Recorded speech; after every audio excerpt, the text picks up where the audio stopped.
I'm Philip Gardner, and I'd like to invite you to journey with me into the heart of an ancient and sacred mystery that truly lies within ourselves.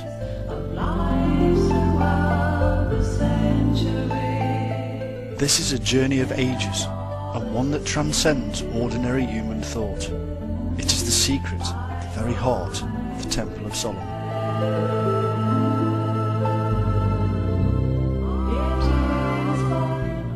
Gnosis means knowledge of the most esoteric kind. This is the story that has been kept from the ears of mankind for too long. It is a truth hidden beneath the layers of religious deceit for centuries.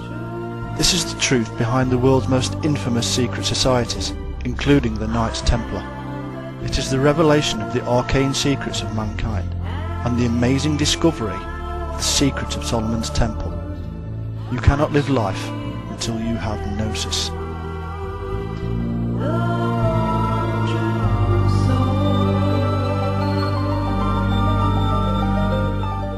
Many people have no understanding of what Gnosis means.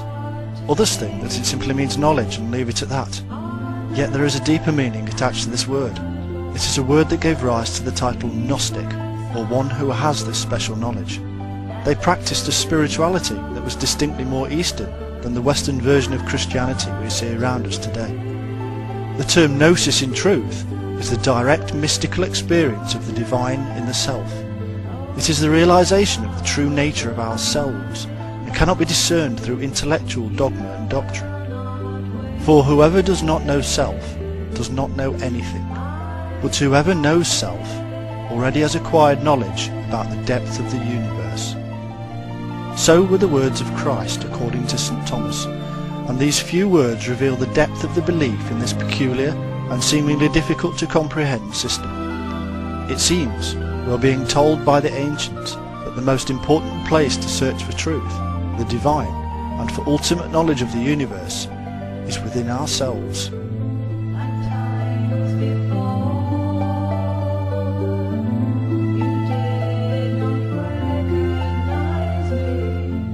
The goal of this Gnosis is to discover this true inner reality, which also gives us an insight into the very universe. I shall give you what no eye has seen, what no ear has heard, and what no hand has touched, and what has never arisen in the human mind. These were the words attributed to Christ, and what we shall discover is that this Christ of the Gospels is nothing other than the true inner reality of ourselves. The words of Christ match those of other leading historical avatars because it is a kind of archetype within each one of us in a very quantum way. If we can obtain the wisdom and knowledge of this true Christ, then we shall be able to see what no eye has seen, and hear what no ear has heard. We shall truly touch what has never arisen in the human mind, because what we shall see is much more than just the creation of this human mind of ours.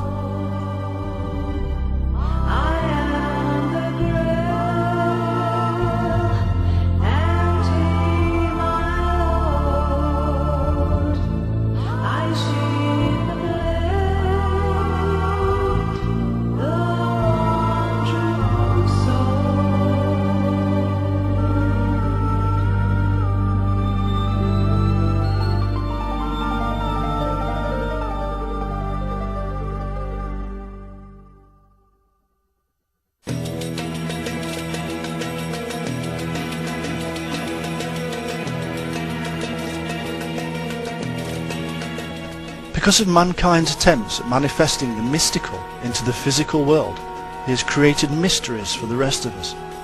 The secret knowledge presented here would have resulted in my own tormented death at the fiery stake had I written so blatantly in previous centuries. Only those who already knew the secrets had the eyes to see and the ears to hear. Men whom we would today class as alchemists and occultists hid their understanding behind language and imagery that was multi-layered. In order for us to fully comprehend exactly what this Gnosis is, we must first understand the background and history to this hidden world.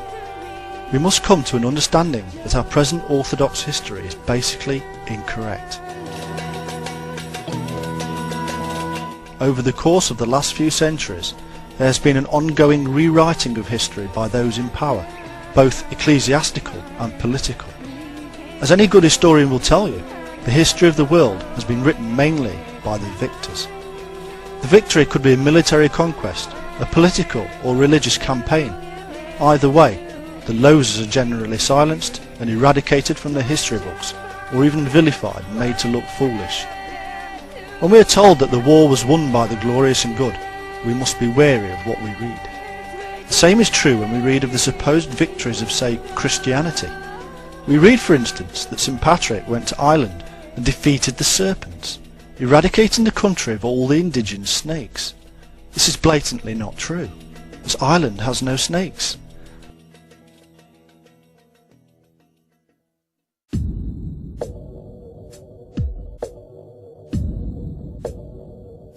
In fact, what this little story is really referring to is the existence of a serpent-worshipping cult in Ireland from prehistoric times that were replaced by the new cult of Christianity, and this is linked to the worship of what we shall discover to be the wisdom of the serpent.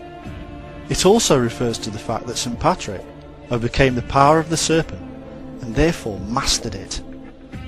The snake is intricately linked with magic and mythology in almost every culture. It is seen as the personification of wisdom and goodness, and alternatively as the personification of evil, thus revealing the duality implicit to its nature and to the nature of the energy serpents known as the Ida and Pingala, which traverse the spine in the Hindu tradition known as the Kundalini.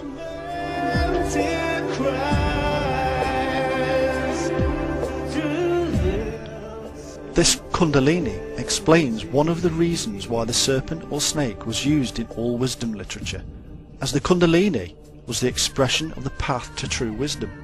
Its dual nature as both the cure and the killer is almost unique.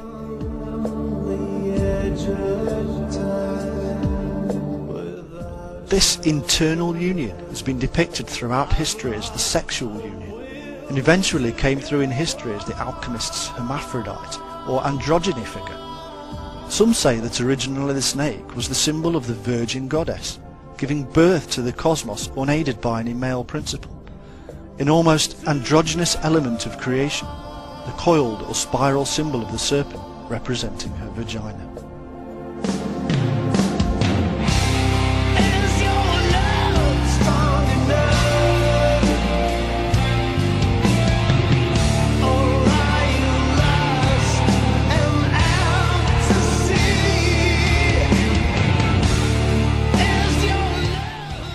In Egyptian mythology, the pyramid texts speak of the snake as celestial, earthly, and subterranean, a trinity aspect.